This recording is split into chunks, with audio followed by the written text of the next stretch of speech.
mereka pasti akan memberikan kualitas terbaik. Yang mana kualitas itu next boleh dilihat, ya. Nah ini, ya. Jadi yang terbaik di sini kita bilang bahwa dia akan menggunakan mutu petik yang bagus. Jadi teh itu ada grading mutunya, ya. Teh terbaik ada pada Pucuknya. Nah, saya tidak akan bahas itu, tapi itu benar, ya. Kata-katanya itu benar. Ya. Ya. Kita harus amini itu. Ya, ya kata-kata itu benar. Daun paling muda, daun paling pucuk itu yang paling bagus. Nah, ini yang sebenarnya kalau kita bilang daun 1, 2, 3 itu masuk ke fine plucking, petik halus atau yang super quality-nya lah. Top quality, the finest. Daun 1, 2, 3, 4 itu kita petik jadinya premium plucking. Nah, yang standar tea bisa sampai daun kelima. Yang terjadi saat ini daunnya bisa ke batang-batangnya. Bukan dipetik tapi malah dipangkas yang terjadi sekarang. Sehingga tadi kita sebagai masyarakat udah kebingungan ini mutu tehnya yang mana ya, gitu. Dan nggak ada yang melakukan edukasi juga. Somehow itu menjadi tantangan yang harus kita hadapi bahwa ternyata kita punya visi-misi yang bagus, cuma PR-nya banyak banget. Nah PR-nya ini yang mau saya kasih ke Bang. Nah, teh artisan adalah teh yang dibuat sedemikian rupa dengan spesifikasi satu, mutu terendahnya adalah P+3 atau yang premium tadi. Oke? Yang kedua, ketika dia dikemas, diproduksi, dia harus 100% alami. Tidak menggunakan bahan lain. Why? Kalau tehnya sudah bagus, pasti mereka tidak butuh flavor atau essence untuk membuat teh itu bagus. Ya, setuju. Ya kan? Yang kedua, karena kita fokusnya adalah supaya mengenalkan teh itu kepada masyarakat, bukan mengenalkan rasa-rasa lain selain teh kepada masyarakat. Jadi membantu masyarakat untuk appreciate rasa kemurnian rasa, keistimewaan rasa dari teh itu sendiri, karena kita asosiasi teh, bukan asosiasi flavor. Oke? Ya kan? Tuh. Yang ketiga adalah dengan standar yang juga sesuai standar produksi yang berlaku, hygiene-nya, ya, keamanan pangannya, itu masih ada. Nah, menjadi seorang artisan, ya tadi harus punya tanggung jawab sosial itu tadi, dan memastikan bahwa apa yang dilakukan prosesnya, langkahnya sesuai dengan kaidah-kaidah yang berlaku, gitu. Nah, kalaupun dia dicampur, boleh. Tapi minimal kandungan tehnya 55%.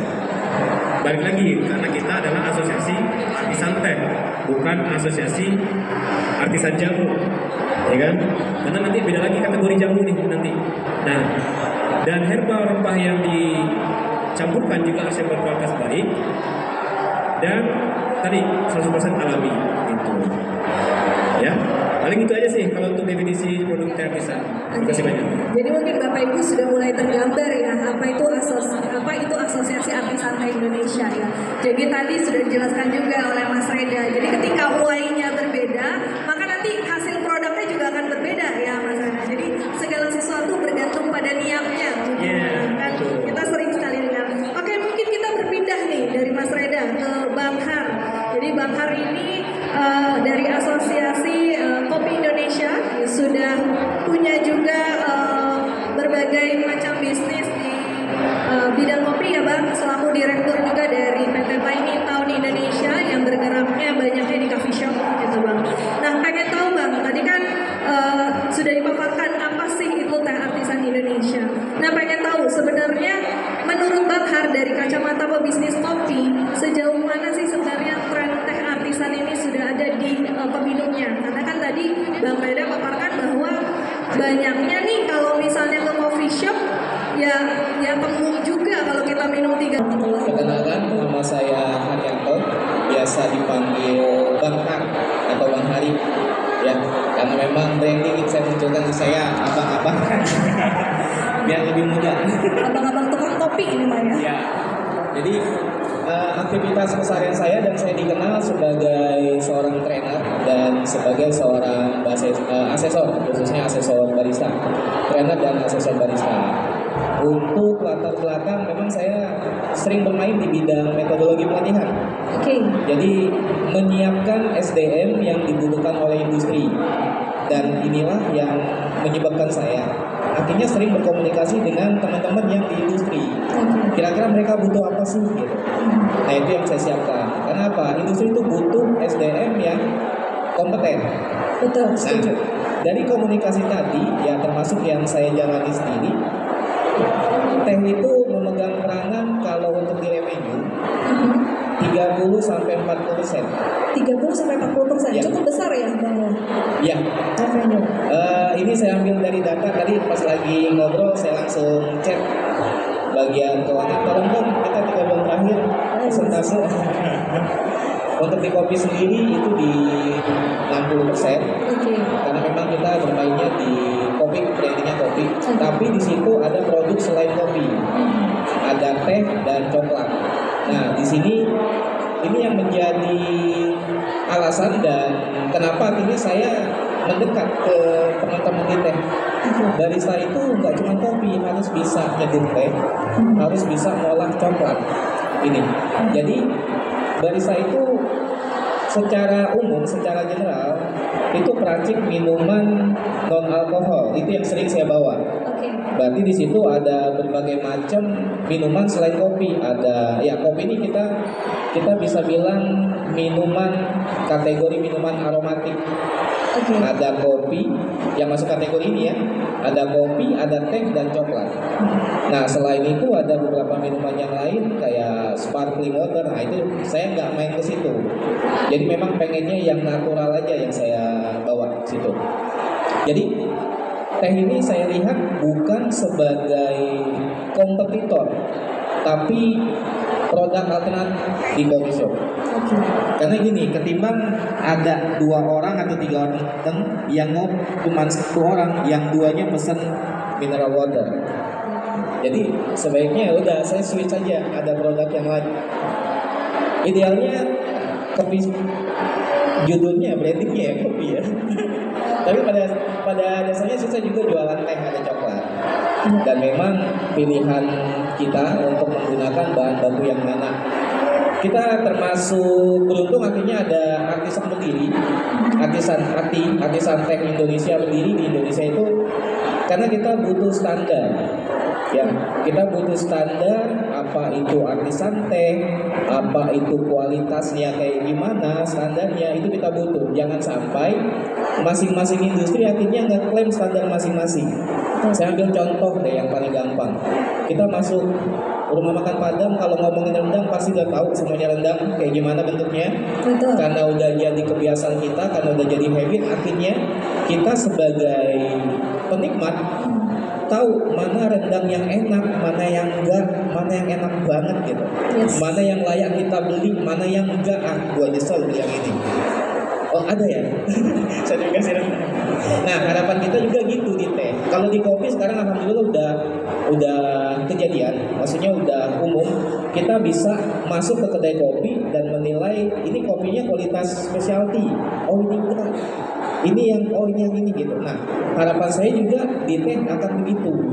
Seperti yang tadi yang Mbak Rinda bilang, dengan kita nyicipin kopi kita bisa tahu, oh ini dia kualitas premium nih. Oh ini dia kualitas yang paling atas apa bang namanya bang? Specialty. Nah, ya pucuk 123 Peko. Nah itu. Mana yang kualitasnya di bawah premium? Apa tuh di bawah premium? Di bawah premium apa? Standar. Nah itu dia harus bedain. Pada saat kita nampilkan produk yang di atas premium, customer kita minum, oh iya ini memang kualitasnya begini, bukan kualitas standar. Jadi pada prinsipnya pergerakan yang saya lakukan sekarang itu bangun SDM, sehingga dari SDM ini bisa mengedukasi customer, ya, biar customer itu bisa bedain kenapa teh ini harganya di atas 30.000. Kenapa yang ini harganya di bawah 10.000. Pada saat mereka nyicip, oh iya mereka tahu ini bedanya. Jadi nggak cuma dari rasa, tapi dari manfaatnya juga. Gitu. Jadi ya itu salah satu alasan kenapa akhirnya saya coba dalemin si industri teh ini tadi. Dan alhamdulillah tahun 2020 teh ini sudah masuk di dalam kurikulum pelatihan berbasis kompetensi barista di beberapa balai pelatihan vokasi dan produktivitas. Mulai tahun 2020 itu awal mula saya ketemu sama Bang Reda nih. Masih waktu itu, jadi ketemu belum ada asosiasi. Kebetulan saya memang cari vendor teh yang beda dari yang lain, dan saya termasuk saya memang mengutamakan local pride, kualitas lokal yang memang setaranya itu di atas lah, kualitasnya bagus, kita bisa bilang begitu. Jadi teh itu bukan hadir sebagai kompetitor tapi pelengkap di industri. Nanti selanjutnya mungkin dibahas dari Bang Damar. Oke. Dari sudut pandang yang lain di industri tehnya. Betul. Jadi tadi Bang Har juga sempat bilang ya memang ada tagline-nya. Jadi saya datangnya dari Bandung, Bapak Ibu. Jadi kalau di Bandung tuh banyak juga yang bilang bahwa pamitnya ngopi, tapi sampai di sana ngeteh ya. Karena nggak semua orang bisa ngopi ya Bang Har ya. Pada akhirnya juga banyak sekali ternyata penikmat teh yang tanpa disadari bahwa mereka juga menikmati teh. Hanya saja tadi kurangnya edukasi karena keterbatasan SDM kita ya Bang Har dalam menjelaskan apa sih teh yang customer kita pesan gitu ya. Kita beralih ke Mas Abim ya. Mas Abim ini merupakan Chief Business Development dari Damar Group. Mungkin Mas Abim sebelum berkenalan lebih jauh mungkin boleh cerita sebenarnya Mas Abim apa sih Damar Group itu dan bergerak di bidang apa sih Damar Group itu? Silakan Mas Abim. Thank you Teh Ica. Perkenalkan sebelumnya nama saya Abim dari Damar Group. Saat ini sebagai Chief Business Development Officer di Damar Group. Jadi kita hospitality company, kita own and operate beberapa penginapan, resort, restoran, termasuk in-house-nya. Jadi kita membuat salah satu flagship store dan percontohan untuk tea burger, tea house, dan patisserie. Jadi itu satu project di kita lah. Jadi Mas Abim ini kalau teman-teman bisa cek ya Instagramnya Damar Langit Resort ya Mas Abim ya. Jadi salah satu resort yang sangat viral gitu ya di daerah Puncak. Nah ini salah satu Chief Business Development dari Damar Group gitu. Dan saya ini punya bisik-bisik nih Mas Abim ya.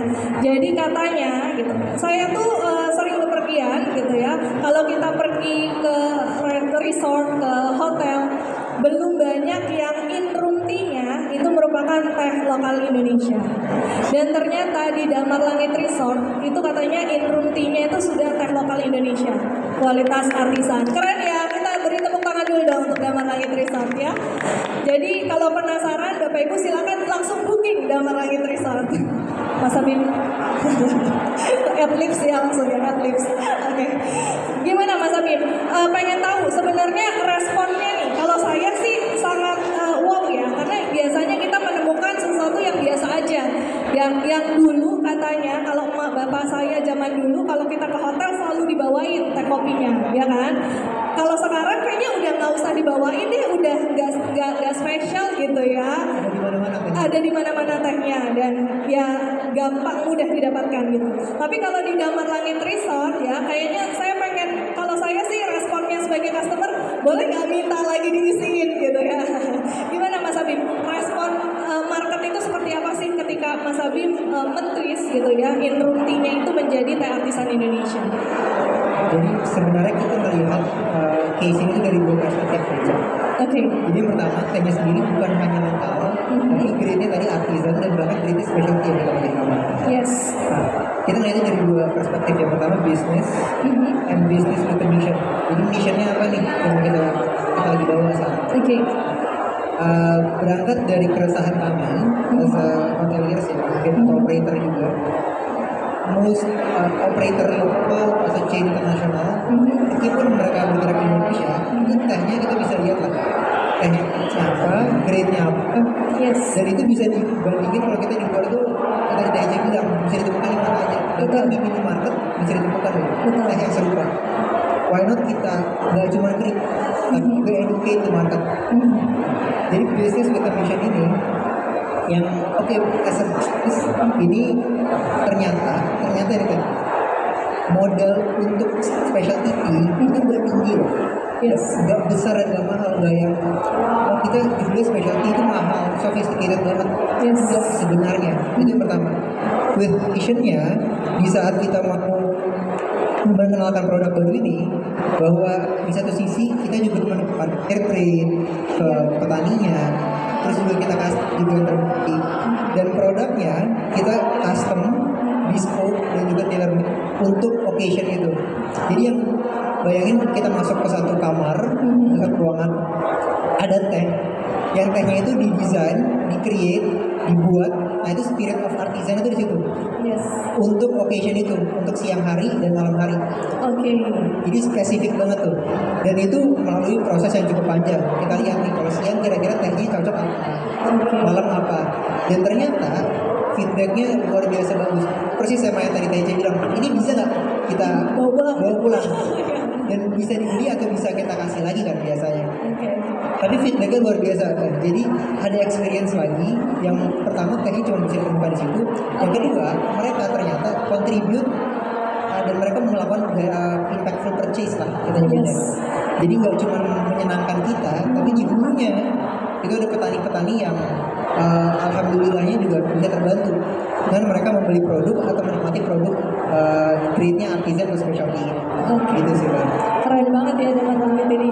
Saya Bapak Ibu sudah beberapa kali gitu ya diundang Mas Abim gitu ya ke Damar Resort.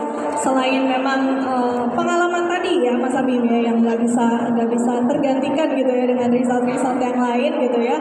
Dan ya tadi karena ada spirit artisan sehingga dihadirkanlah in room tea-nya itu berupa teh artisan.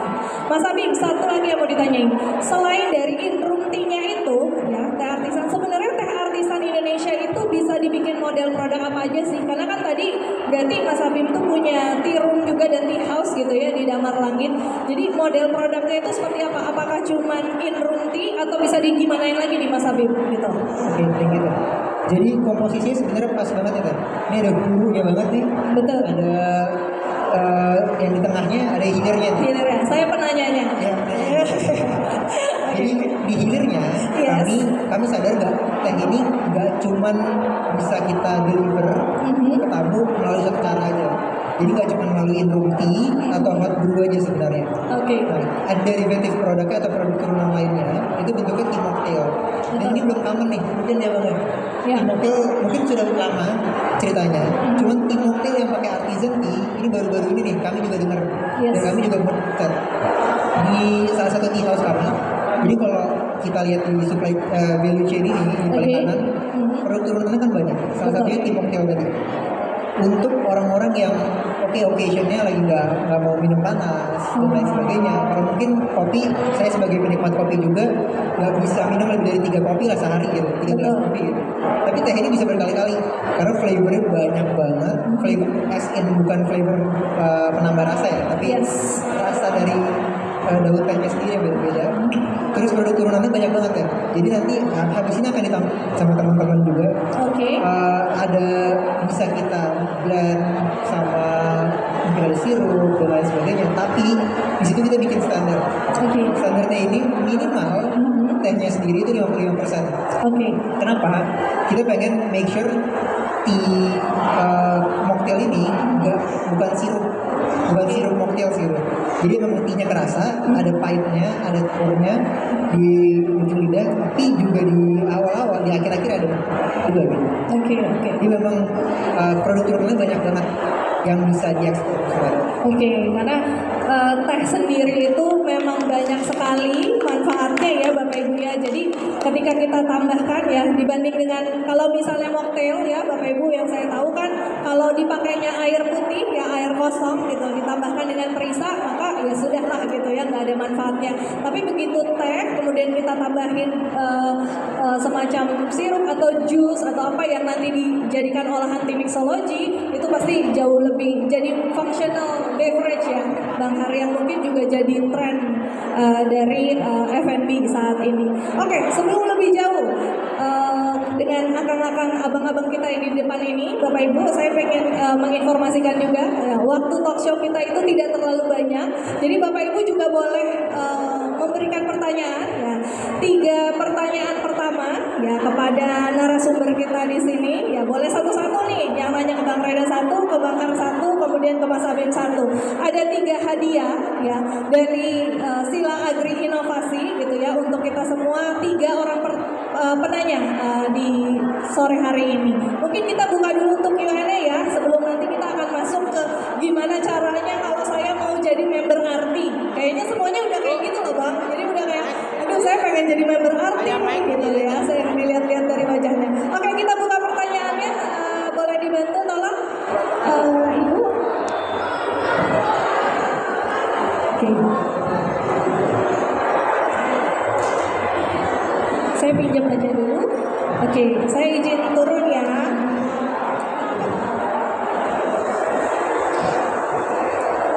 Silakan Ibu diperkenalkan, silakan boleh berdiri diperkenalkan. Saya Purnima. Saya mau tanya itu yang teh Bapak bilang itu siapa namanya itu? Bapak Reda. Pak Reda, Bapak Reda Bu. Pak Reda. Kalau yang teh itu yang pure itu kalau saya mau beli 1 kilo itu belinya di mana? Oke, Yang udah dikering apa gimana itu? Masih hijau apa kering? Black. Baik, dengan Ibu siapa tadi Bu? Oke, Ibu Purnima nanti boleh Ayu boleh nanti disiapkan hadiahnya untuk Ibu Purnima ya. Mungkin ada lagi yang mau bertanya? Oke, di sebelah sana sebentar saya aja yang tanya, nggak apa-apa Pak Reda dulu. Silakan Ibu disebutkan namanya kemudian pertanyaan. Dengan Lucy dari Tangerang, apakah teh ini aman untuk lansia dan orang yang punya komorbid diabetes? Dan apakah ini aman juga untuk yang pernah operasi bariatrik? Karena kan